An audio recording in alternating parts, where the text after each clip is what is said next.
হবে যে ওয়েলনেস কি আর ইলনেস কি। ওয়েলনেস আর ইলনেস এই দুটো ওয়ার্ড আমাদের কাছে সবার কাছে প্রায় এটা নতুন ওয়ার্ড। কারা কারা জানি এই দুটো ওয়ার্ড সম্বন্ধে? প্রতিবয় ব্যক্তি, তাহলে বেশিরভাগই আমরা জানি না, তাই তো? তাহলে জানার জন্য ফার্স্ট বলি ওয়েলনেস অর্থাৎ সুস্থ থাকা, ইলনেস মানে অসুস্থতার পর। সাপ্লিমেন্ট কাজ করে ঠিক দেন আমাদের সুস্থ কি করে রাখবো এবং নিজেদেরকে সুস্থ কি করে থাকবো এই ব্যাপারটার উপরে সাপ্লিমেন্ট কাজ করে। তো সাপ্লিমেন্ট কোন সেক্টরে আসছে? ওয়েলনেস সেক্টরে। এবার বলি যদি একটা মানুষ নিজেকে ওয়েল রাখতে পারে, ওয়েল অ্যান্ড গুড যদি সে নিজেকে রাখতে পারে, তাহলে কার হাত থেকে থেকে বাঁচবেন আপনারা? ইলনেস সেক্টরের হাত থেকে বাঁচবেন। কেন? ইলনেস সেক্টরে কি কি দেখেন যে ফার্স্ট কোনো একটা মানুষ অসুস্থ হন, তাকে যেতে কোথায় হয়? ডাক্তারের কাছে অ্যাপয়েন্টমেন্ট করতে, এবং ডাক্তার দেখানোর সঙ্গে সঙ্গে সেকেন্ড তার কাছে ডাক্তারবাবু একটা কি দেন? প্রেসক্রাইব দেন। কোথায় যাওয়ার জন্য? প্যাথোলজি ল্যাব যাওয়ার জন্য। এবং সেখান থেকে এসে কোথায় যান? মেডিসিনে। এবং মেডিসিনে যেখানে দাঁড়িয়ে থাকেন তার উপরটায় কি দেখেন যে লেখা আছে তাতে পরিষ্কারভাবে যে chemist and druggist. Yes or no? সবাই দেখেছেন তো যে ওষুধের দোকানের মাথার উপরে কি লেখা থাকে? Chemist and druggist. এই কথা দুটো কেন লেখা থাকে? কারণ প্রত্যেকটা অ্যালোপ্যাথিক মেডিসিন তৈরি হয় যার মধ্যে কি ইনক্লুড থাকে? Chemical and drugs. But human body এটা কি? The source, a natural source. Yes or no? Human body কি ন্যাচারাল সোর্স? তো তাহলে এই হিউম্যান বডিতে যখনই কোনো আমরা মেডিসিন ইউজ করব, কোনো কেমিক্যাল এবং ড্রাগস কি ইউজ করব, সে যেমন আমাকে রোগ মুক্তি দেবে, তেমন তার সাইড এফেক্ট আমার শরীরে আরো অন্যান্য রোগকে বয়ে নিয়ে আসতেও কিন্তু সাহায্য করবে। করবে, হ্যাঁ কি না? আমরা কি করি? সাধারণ গ্যাসের রোগের জন্য গ্যাসের ওষুধ খেয়ে নিই, প্যান্টোপ্রাজল। আপনারা যে কোনো গ্যাস্ট্রাইটিসের যেসব রুগী আছে তাদেরকে যদি জিজ্ঞাসা করেন, তারা বলবে যে ডে বাই ডে আমরা নতুন নতুন রোগের সম্মুখীন হচ্ছি, ডে বাই ডে আমরা নতুন নতুন সমস্যার সমাধান করছি। গ্যাস্ট্রোএন্টারোলজিস্ট যারা আছে তারা বলে যে বিভিন্ন রকম প্যান্টোপ্রাজল, ডমপ্যারিডন, আচ্ছা রেমডিডিন, এই টাইপের যেসব ওষুধ আছে তার 19টা প্লাস সাইড এফেক্ট। তাহলে এই সাইড এফেক্টগুলো কোথায় হয়? আমাদের শরীরে কোনো না কোনো অর্গানে। Yes or no? তাহলে সেই জায়গায় দাঁড়িয়ে আমরা যখন মেডিসিন নিচ্ছি নিজেদেরকে সুস্থ রাখার জন্য, সাথে সাথে আমাদের কিন্তু ভাবতে হবে যে আমাদের ভবিষ্যৎ দিনটা খারাপ হতে চলেছে। এটা গেল first basic point. Second basic point, আপনারা ভাবুন যে আগে যখন ইন্ডিয়ায় অ্যালোপ্যাথিক ট্রিটমেন্ট চালু ছিল না, সেই সময় মানুষ নিজেদেরকে সুস্থ রাখতো কি করে? সিস্টেম কি ছিল? আচ্ছা আপনাদের কি মনে হয় যে এখন কি আমাদের মেডিকেল সিস্টেমটা খুব ভালো, যেখানে আমরা খুব নিজেরা সুস্থ? Yes or no? আমরা কেউ সুস্থ নয়। বর্তমান দিনে কেন সুস্থ নয়? না, আমাদের খাদ্যের ঠিকঠাক পোষণ, আমরা আমাদের খাদ্যের মাধ্যমে শরীরকে ঠিকঠাক পোষণ দিতে পারি না, অর্থাৎ নিউট্রিশন যেটা প্রয়োজন সেটা দিতে পারি না। রোগকে ভালো করতো শুধুমাত্র কিছু পথ্যের মাধ্যমে। কি বললাম? শুধুমাত্র কিছু পথ্যের মাধ্যমে। অর্থাৎ খাদ্যই এমন একটা চাবিকাঠি যে চাবিকাঠিতে লুকিয়ে আছে আমাদের সুস্থ থাকার তারা। Yes or no? তাহলে কেন এই সিস্টেমটা কেন? না, এই সিস্টেমটা কেন জানতে গেলে আমাদের কোম্পানির বেসিক 3টে ওয়ার্ডকে জানতে হবে। কি? সিএনটি। কি বললাম? সিএনটি অর্থাৎ সেলুলার নারিশমেন্ট থেরাপি। কি বললাম? Cellular nourishment therapy. এটাকে যদি বাংলায় বলি, সেল অর্থাৎ কোষ, নিউট্রিশন অর্থাৎ পোষণ, আর থেরাপি মানে কি? একটা টাইপ অফ পদ্ধতি। কি বললাম? এক ধরনের পদ্ধতি, অর্থাৎ কোষীয় পোষণ পদ্ধতি। ক্লিয়ার সবার কাছে? আচ্ছা, কোষীয় পোষণ পদ্ধতি কি? না, আমাদের এই গোটা হিউম্যান বডিটা তৈরি কি দিয়ে? ঠিক যেমন একটা বাড়ি তৈরি হতে একটা ইট লাগে, আমাদের প্রত্যেকটা জিনিস 63 ট্রিলিয়ন অ্যান্ড অ্যাবাভ, অর্থাৎ 63 লক্ষ কোটি সেল দ্বারা গঠিত। অর্থাৎ প্রত্যেকটা অর্গান আমাদের সেল দ্বারা গঠিত। ওকে, ইভেন আমাদের শরীরের সব থেকে বড় অর্গান কি? আমাদের স্কিন, সেটাও এরকম সেল দিয়েই গঠিত। ক্লিয়ার সবার কাছে? এবার বলি, যদি এই সেলগুলো ঠিকঠাক যদি কাজ না করে, যদি এই সেলগুলো ঠিকঠাক কাজ কখন করবে না? যদি তাদের কাছে সঠিক নিউট্রিশন না যায়। তাহলে সঠিক নিউট্রিশন আমরা দিই কিভাবে? খাদ্যের মাধ্যমে। আচ্ছা, আজকের ডেটে দাঁড়িয়ে আমি যদি সবাইকে প্রশ্ন করি যে আজকে আপনারা খাদ্যের মাধ্যম দিয়ে নিউট্রিশন পূরণ করতে পারেন? জোরে বলুন, নিউট্রিশন পূরণ করতে পারেন? না। ভাত খাই যেটাও কিন্তু রাইস মিল থেকে আসে এবং যেটাও পলিশড হয়ে আসে। Yes or no? অর্থাৎ তার মধ্যে ভিটামিন B12 এর কোনো কিছু থাকে না। তাহলে সেই খাবারটা খাওয়ার সঙ্গে সঙ্গে আমাদের শরীরে যে ক্যালোরিটা তৈরি হয় সেটাও কিন্তু ম্যাল ফাংশন ক্যালোরি, অর্থাৎ যেটা আমাদের শরীরের ফাংশনের জন্য প্রয়োজনীয় হয় না, তার 30% প্রয়োজন হয়, বাকি 70% আমাদেরকে ফোলাতে কাজে লাগে। দেখতে পাচ্ছেন তো শরীর ক্লিয়ার তো? 1 নম্বর গেল। 2 নম্বর, আমরা প্রোটিন পাই থেকে মাছ, মাংস, ডিম ইত্যাদি জিনিস থেকে, ঘি থাকে তো, ফ্যাট পাই, প্রোটিন পাই সব খাবার থেকে তো।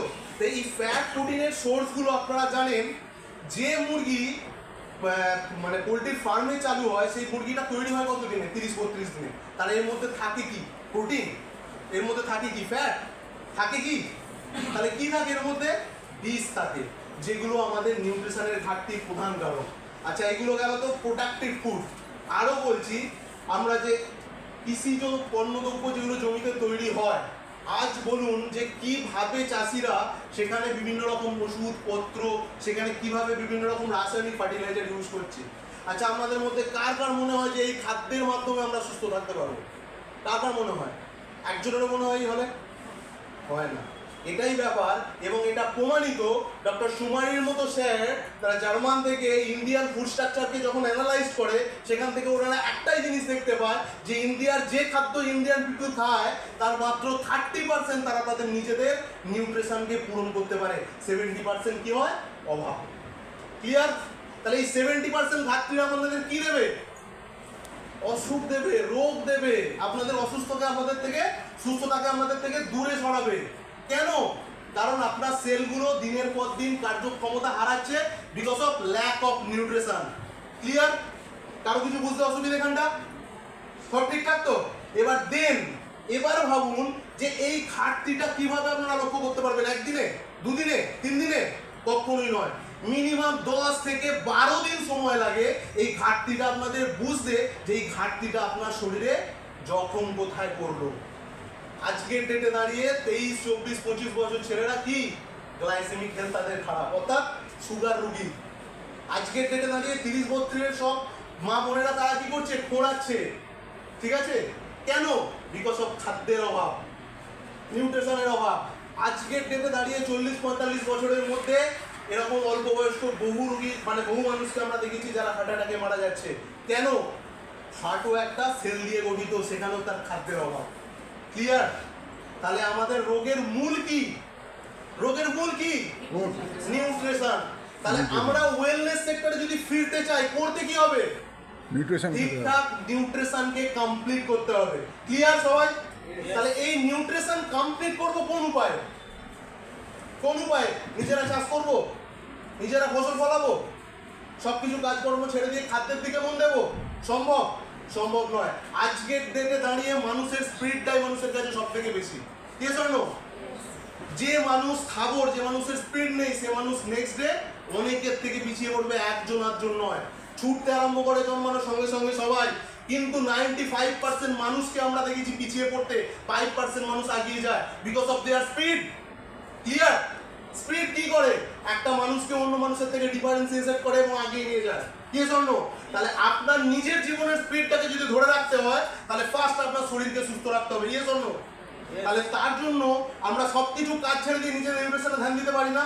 তার জন্য দরকার কি হয়? সায়েন্টিফিক স্মার্ট ফুড, যেটা টুডে সব থেকে নিড। কি বললাম? Scientific smart food. Scientific smart food means কি?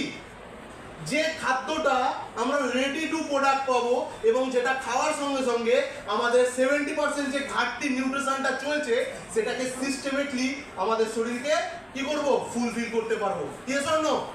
ক্লিয়ার? ক্লিয়ার? তাহলে এইখান থেকে আসছে কি বললাম? সাপ্লিমেন্ট। এখান থেকে কি আসছে?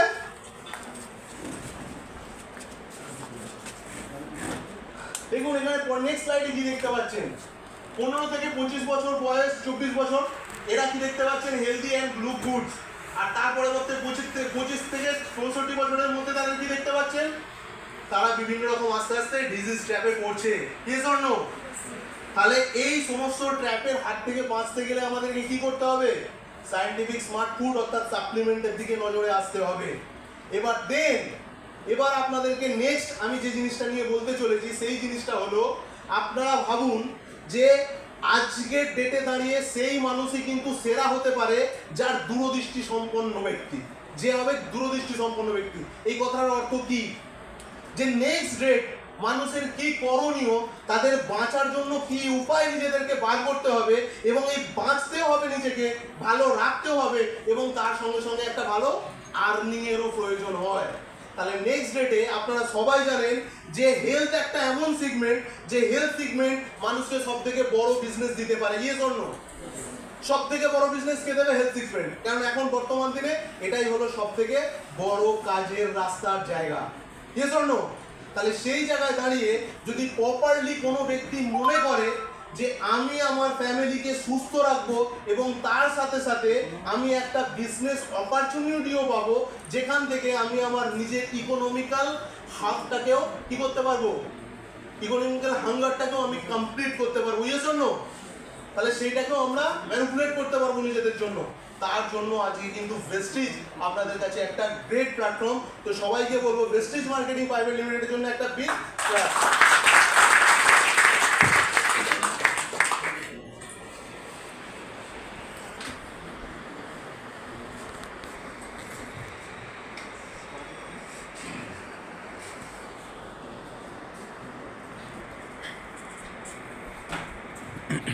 ফার্স্ট আমি এবার আপনাদের কাছে একটা একটা করে সিগমেন্টকে আলোচনা করবো, যে সিগমেন্টগুলো আপনাদের নিউট্রিশনকে ফুলফিল করতে কাজে লাগবে। তো ফার্স্ট দেখতে পাচ্ছি কি ভেস্টিজ প্রাইম আছে, ইমিউনিটি বুস্ট আছে, প্রো হার্ট আছে, জয়েন্ট অ্যান্ড বোন হেলথ আছে, ফিটনেস অ্যান্ড ডায়েট আছে, গ্লাইসেমিক হেলথ আছে। এইভাবে আমাদের 19টা সিগমেন্ট আছে, যে সিগমেন্টগুলো ভেস্টিজ কি করে, কাজ করে। ক্লিয়ার? তো ফার্স্ট আমাদের প্রাইম সেগমেন্টে কি কি দেখতে পাচ্ছি আমরা? এনার্জি স্টার, কিল অয়েল, কম্বায়োটিক, দিওয়াক্তান, কনসেন্ট্রেট মিনারেল ড্রপস, তারপরে অ্যাবজর্বিট, অর্থাৎ বিভিন্ন টাইপের স্প্রে। আমি একটা একটা করে একটু একটু করে ছোট ছোট করে ইলাস্ট্রেট করব। ফার্স্ট হচ্ছে সিএমডি, কনসেন্ট্রেট মিনারেল ড্রপস। আপনাদেরকে এর প্রধান যেটা পয়েন্টটা বলছি, কি পয়েন্ট, যে উইদাউট মিনারেলস কোনো রকম ভিটামিনস আমাদের শরীরে কোনোভাবে কাজ করে না। এটা কনসেন্ট্রেট মিনারেলস। যখন আমরা আমাদের কোম্পানি থেকে কেউ বিল করাবেন দেখতে পাবেন এটা জিএসটিভি, অর্থাৎ এটা কমপ্লিটলি ন্যাচারাল প্রোডাক্ট। একটা কি বললাম? Completely natural product. এটা আমেরিকার রুথার্স লেক থেকে আসছে। এর মধ্যে 84 টাইপসের মিনারেলস আছে, যে মিনারেলসগুলো আমাদের শরীরে প্রয়োজনীয় 64 টাইপ অফ মিনারেলসের ঘাটতি পূরণ করে, এবং ছোটোখাটো যে ঘাটতিগুলো আছে সেটাও তার 84 ধরনের মিনারেলস দিয়ে পূরণ করে আমাদেরকে সুস্থ রাখতে সাহায্য করে। কারণ মিনারেলস যদি আমাদের অ্যাডিকুয়েট লেভেলে শরীরে থাকে, তাহলে আমরা যে কোনো খাদ্য থেকে যে কোনো ধরনের ভিটামিন, সূর্যালোক থেকে ভিটামিন সাফ করে নেওয়ার ক্ষমতা আমাদের শরীরে তৈরি হয়। তো সিএমডি একটা গ্রেট প্রোডাক্ট গোষ্ঠী। তো নেক্সট হচ্ছে অ্যাবজর্বিট। দেখুন, আমরা যে কোনো ধরনের ভিটামিনস নেওয়ার সঙ্গে সঙ্গে সেটা যখনই ডাইজেস্টিভ মুডে যায়, অর্থাৎ আমাদের শরীরে আসে লিভার, সেখান থেকে বিভিন্ন রকম কোলাইটিস, ইন্টারকোলাইটিস, এসব জায়গায় যাওয়ার পরে যখন শরীর সেখান থেকে সাক করে, আমরা 100%-এর মধ্যে মাত্র 10% নিজেদের মধ্যে অবজারভেশন দিতে পারি। বাদ বাকি 90% কি হয়ে যায়? পাস আউট হয়ে যায়, ওয়েস্টেজ হয়ে যায়। এই observe it the latest technology to intake medicine or vitamins, যেটা আমাদের জীবের নিচে যদি আমরা স্প্রে করি, এর 90% এই ভিটামিনসটা আমাদের শরীরে অবজারভেশন হয়। ঠিক আছে? আমরা অনেকেই দেখি দাঁতের গোড়ায় হালকা হালকা যদি ব্লাড আসে, জানবেন ভিটামিন সি এর অভাব। যদি মুখে ছালা টালা কিছু আসে, জানবেন ভিটামিন বি কমপ্লেক্স এবং জিঙ্কের অভাব। তাহলে এইগুলো কি? ভিটামিনসের অভাব। আর ভিটামিনসের অভাবে মানুষের কি হয়েছে, করোনা পিরিয়ডে আমরা পরিষ্কার দেখতে পেয়েছি যে করোনা পিরিয়ডে আমাদের ইমিউনিটি সিগমেন্টকে বুস্ট করার জন্য যে ভিটামিনসের দরকার ছিল, সেখানে প্রত্যেকটা মানুষের লস। আজকে কোলেস্টেরল হওয়ার কারণ ভিটামিন ডি এবং ভিটামিন বি কমপ্লেক্সের অভাব। ক্লিয়ার? আজকে চুল উঠে যাওয়ার কারণ বায়োটিনসের অভাব। তো এই লেটেস্ট টেকনোলজিতে যাতে আমাদের শতাংশ হারে বাড়াতে পারে, তার জন্য এই লেটেস্ট টেকনোলজিতে কি এসছে আমাদের কাছে? অ্যাবজর্বিট। এখানে কি কি পাবেন? ভিটামিন সি পাবেন, ভিটামিন বি12 পাবেন, ভিটামিন ডি পাবেন এবং মাল্টিভিটামিন পাবেন। এছাড়াও আমাদের চুল টুল এই সমস্ত কিছুর জন্য, এবং বায়োটিন আমাদের স্কিন টিনকে ভালো রাখার জন্য বায়োটিনকেও পারেন। আমি ভবিষ্যতে দেখাচ্ছি আপনাদেরকে। আচ্ছা, এবার নেক্সট হচ্ছে এনার্জি বুস্টার। আপনারা মাথায় রাখবেন যে পুরুষ মানুষ, মেনলি এটা পুরুষ মানুষ, এদের হরমোনাল বিভিন্ন রকম ডিফিসিয়েন্সিকে এটা কন্ট্রোল করে। এটা পুরুষ মানুষের প্রোডাক্ট মানে এই নয় যে শুধুমাত্র এটা একটা সেক্সুয়াল প্রোডাক্ট। এটা কি করে না, যে সমস্ত পুরুষের কাজের প্রেশার প্রচুর পরিমাণ থাকে, তাদের দেহে একটা জিনিস প্রচুর পরিমাণে বেড়ে যায়, যার নাম হচ্ছে কর্টিসল। এবং এই কর্টিসল বেড়ে যাওয়ার সঙ্গে সঙ্গে তার ব্রেনে একটা অ্যালঝাইমার্স টাইপের একটা সমস্যা তৈরি হয়, এবং সে নিজেকে আস্তে আস্তে সবার থেকে দূরে সরিয়ে নিয়ে যায়। যেটাকে লোনলি ফিলনেস বলে, এই সমস্ত কিছুকে দূরে সরিয়ে রেখে নিজেকে কাজের জগতে আবার নতুনভাবে মেলে ধরতে সাহায্য করে এবং হাই স্পিড এবং হাই এনার্জি নিয়ে কাজ করতে সাহায্য করে। কর্টিসল লেভেলকে দূরে সরিয়ে আমাদের ট্রাইগ্লিসারিড এই টাইপের বাজে জিনিস, মানে যেগুলো আমাদের এলডিএল কোলেস্টেরল, সেগুলোকে আমাদের শরীর থেকে দূরে সরিয়ে দেয় কে? Energy booster. এনার্জি বুস্টার কিন্তু একটা গ্রেট প্রোডাক্ট। नेक्स्ट देखो এখানে krill oil দেখতে পাচ্ছেন। तो krill oil की दुनिया में सबसे अच्छा ओमेगा 3 ओमेगा 6 है কি বললাম? দুনিয়া में सबसे अच्छा, এর থেকে ভালো ওমেগা 3 পৃথিবীর কোনো জায়গা থেকে কোনোভাবে আপনারা পাবেন না। কারণ কি? এই krill oil তৈরি হয় একটা krill ফিশ থেকে, যেটা অস্ট্রেলিয়া আটলান্টিক মহাসাগরের নিচে পাওয়া যায়। ঠিক আছে? এই মাছের যে তেলটা নিষ্কাশন করা হয়, এই তেলেতে যে ওমেগা 3 থাকে সেটা সবথেকে কোয়ান্টিটি ফরম্যাটের ওমেগা 3, যাকে আমরা ডিএইচএ এবং ইপিএ বলি। Yes or no? জানেন এটা আপনারা? ঠিক আছে, দেন এ থেকে আরো স্পেশাল কি পাওয়া যায়? এর মধ্যে ফসফোলিপিড বলে একটা জিনিস পাওয়া যায়, যেটা আমাদের শরীরের যে কোনো যৌগিক কাজকে মোক্ষমভাবে পালন করাতে সাহায্য করে। অর্থাৎ krill oil খাবেন কেন? যাতে আপনার বিভিন্ন রকম নার্ভ টিস্যু মানে নালী যেগুলো আছে সঠিকভাবে সঞ্চালিত করতে পারে এবং তাদের লুব্রিকেশন ইলাস্টিসিটি যাতে ভালো থাকতে পারে। তো সেই জায়গায় দাঁড়িয়ে krill oil তার এই পরিমাণ এফেক্টিভ এনার্জি আপনাদেরকে দিতে পারে। আর এর মধ্যে কি থাকে? আর একটা অ্যাস্থাচেন্থিন বলে একটা জিনিস থাকে, যেটা কি হয় আমাদের স্কিনের যাবতীয় কিছু সমস্যাকে দূরে সরাতে পারে। ক্লিয়ার? বুঝতে পেরেছেন? একদম ঠিক আছে। আর সামান্য কিছু প্রোডাকশন সম্বন্ধে আপনাদের নলেজ দেব। এরপরে দেখুন স্পিরুলিনা। এটা আমরা সবসময় বলি যেটা গরিবের ভগবান। দেখুন একটা গরিব মানুষ, একটা সাধারণ মানুষ যারা ট্যাক্সি ট্রলি এই সমস্ত কিছু জিনিস চালিয়ে যাতে জীবিকা নির্বাহ করে, একজন কৃষক শ্রমিক যে মাঠের মধ্যে যে তার জোরদারের বা জমিদারের জন্য কাজ করে তার সংসারকে চালিত করে, সেই মানুষটার কাছে বর্তমান দিনে সাপ্লিমেন্ট কেনাটা খুব একটা টাফেস্ট ব্যাপার। কারণ সে এখন ভাবতেই পারবে না, কারণ যখনই তাকে একটা এক্সট্রা খরচা কথা বলবো যখন সে সুস্থ আছে, তাই তো? কোনো সুস্থ মানুষ চাইবে যে নতুন করে সাপ্লিমেন্ট ইউজ করবে না। তাহলে এই জায়গায় এই সমস্ত মানুষকে যদি আমরা বলি তোমার খৈনি বিড়ি সিগারেটের থেকে একটু সরিয়ে, কিছুটা বাজেট সরিয়ে তুমি স্পিরুলিনা খাও, যেটা তোমার মঙ্গল এবং তোমার পরিবারের মঙ্গল। কারণ ওই মানুষটার দিকে চেয়ে আছে বাদ বাকি পরিবারের মেম্বারসরা। এই স্পিরুলিনা 17 রকমের নিউট্রিশনাল ফ্যাক্ট নিয়ে আপনাদের সামনে উপস্থিত আছে। ঠিক আছে? এতে ধরুন কয়েক ডজন কলা, কয়েক ডজন লেবু, যে পরিমাণ আমরা নিউট্রিশন ভ্যালু পাই, এতেও কিন্তু আমরা সেম অ্যাজ নিউট্রিশন ভ্যালু পাই। এতে যতখানি প্রোটিনের সাপ্লিমেন্টারি যোগান আছে, ততখানি ভিটামিনসের সাপ্লিমেন্টারি যোগান আছে, ততখানি আবার মিনারেলসের সাপ্লিমেন্টারি যোগদান আছে। অর্থাৎ শুধুমাত্র এইটা যদি কেউ ইউজ করে, এর মাধ্যম দিয়ে সে অনেক রকম রোগ বালায়ের হাত থেকে নিজেকে সরিয়ে রাখতে পারবে এবং তার ইমিউনিটি পুষ্ট হবে। ঠিক আছে? Next, no operation no injection, NONI। Clear? আর এর ডিটেলস বলতে হচ্ছে না। এর মধ্যে জিরোডিন, পোজিনোডিন, ড্যামনাকান্থাল আছে, যেগুলো আমাদের শরীরের সেলকে আস্তে আস্তে কি করে? রিফারবিশ করে, সেলের উপরে পড়ে যাওয়া আস্তরণকে রিফারবিশ করে। দেখুন এগুলো আছে। ফ্ল্যাক্স অয়েল কি করে না, আমাদের শরীরের মধ্যে যে জ্যামগুলো তৈরি হয়, অর্থাৎ দীর্ঘদিন আমাদের শরীর যেভাবে রক্ত মাধ্যম দিয়ে নিউট্রিশন আমাদের কোষে পৌঁছায়, সেখানে অনেক ফ্যাট আছে যেগুলো আমাদের নালীর মধ্যে কনসিস্ট হয়ে যায়। সেই ফ্যাটকে রিমুভ করতে সাহায্য করে ফ্ল্যাক্স অয়েল। এটাও একটা ওমেগা 3 এবং এটা তিসি বীজের তেল থেকে তৈরি হয়। জয়েন্ট অ্যান্ড বোন হেলথ।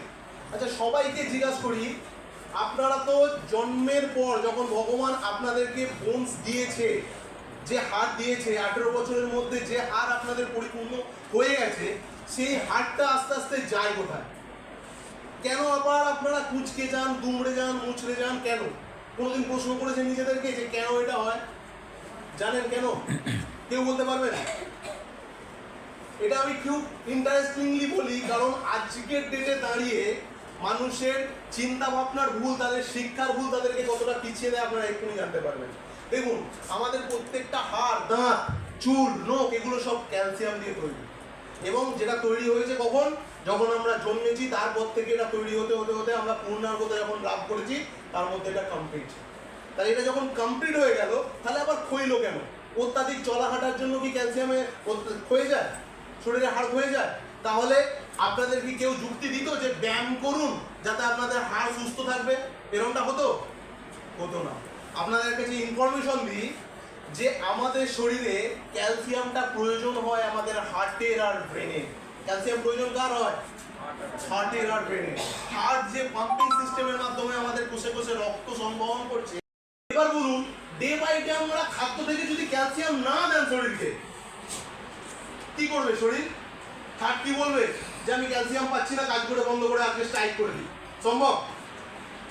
বলবে? বলবে না। তাহলে সে কি করবে? তার শরীরে জমা যে ব্যাংক আছে সেখান থেকে সাক করবে। তাহলে ক্যালসিয়াম নেবে কোত্থেকে? আপনার হাড় থেকে। Yes or no? তাহলে ক্যালসিয়ামের যোগান দেয়া যেমন আপনার হাড়কে সুস্থ রাখা, ঠিক তেমনই আপনার হার্টকেও সুস্থ রাখা। Yes or no? কেন বলুন তো? হার্টে একটাই কাজ, রক্তকে সরবরাহ করা। কোথায় কোথায়? রক্তের মাধ্যমে খাদ্যকে সরবরাহ করা প্রত্যেক কোষে কোষে। কিন্তু এবার যদি হার্টকে বলেন তুই কাজ করছিস কর, আবার খেটে খাবারটাও বুঝে নে, তাহলে হার্ট কি বলবে? যে বাবা এত খাটাচ্ছিস, তাহলে একটু টাইমের আগে আমাকে রিটায়ারমেন্ট করে দে, চলবে? তাহলে দেন আপনাদের কি করতে হবে না, রেগুলার বেসিসে ক্যালসিয়ামের কনজাম্পশন হচ্ছে কিনা সেটা খেয়াল রাখতে হবে। ক্যালসিয়ামের কনজাম্পশন সব থেকে বেশি পাই চুনো মাছ। খেয়েছি কেউ? বর্ষাকাল এই সময় চুনো মাছের ছড়াছড়ি। আজকে কে খেয়েছি বলেন? যাক, thank you sir, thank you. ঠিক আছে, আচ্ছা বলুন তো, প্রত্যেক দিন 1 গ্লাস করে দুধ খেয়েছি? খাইনি? তাহলে এই জায়গায় দাঁড়িয়ে ক্যালসিয়াম যদি না খায়, ক্যালসিয়াম তো আমাদের শরীরের হাড় থেকে নেবে, হাড় ক্ষইবে। হাড় খাওয়া মানে হাড়ের মধ্যে ডেন্স অর্থাৎ ঘনত্ব কমে যাওয়া, অর্থাৎ ডেন্সিটি কি হবে? বেড়ে যাবে, অর্থাৎ ঘনত্ব বাড়বে না, ঘনত্ব কমে যাবে, ফুটো তৈরি হবে, অস্টিওপোরোসিস, অস্টিওআর্থারাইটিস। এই নামগুলো তখন শুনতে পাবেন আপনার শরীরে আসছে। এবং এটা আসতে কতদিন সময় লাগবে? একটু আগে বলেছি, খাদ্যের ঘাটতি আমাদের রোগের লক্ষণ দেখায় কতদিনে? 10 থেকে 12 দিনে, এই 12 বছরে। তাহলে 10 থেকে 12 বছর বাদ আমরা কি রোগে ভুগবো? Calcium osteoarthritis, osteoporosis. তাহলে তার হাত থেকে বাঁচার উপায়? আজকে ডেটে দাঁড়িয়ে আমাদের প্রত্যেকের অন্তত দিনে যে 1200 ইঞ্চি ক্যালসিয়াম মিনিমাম লাগবে, মিনিমাম টু মিনিমাম, সেই 1200 ইঞ্চি ক্যালসিয়ামের কিছুটা ঘাটতি পূরণ করা খাদ্য ছাড়াও সাপ্লিমেন্টারি স্মার্ট ফুডের মাধ্যমে। Yes or no? তো একটা ক্যালসিয়ামের জন্য একটা বিগ আর এই ভিডিও যদি আপনার ভালো লাগে তাহলে অনেক অনেক শেয়ার করুন। আর আপনি যদি নতুন হন তাহলে অবশ্যই সাবস্ক্রাইব করে রাখুন। যখনই নতুন ভিডিও আমি আপলোড করব আপনার কাছে সবার আগে পৌঁছে যাবে। Thank you very much. Wish you wealth. ভালো থাকবেন।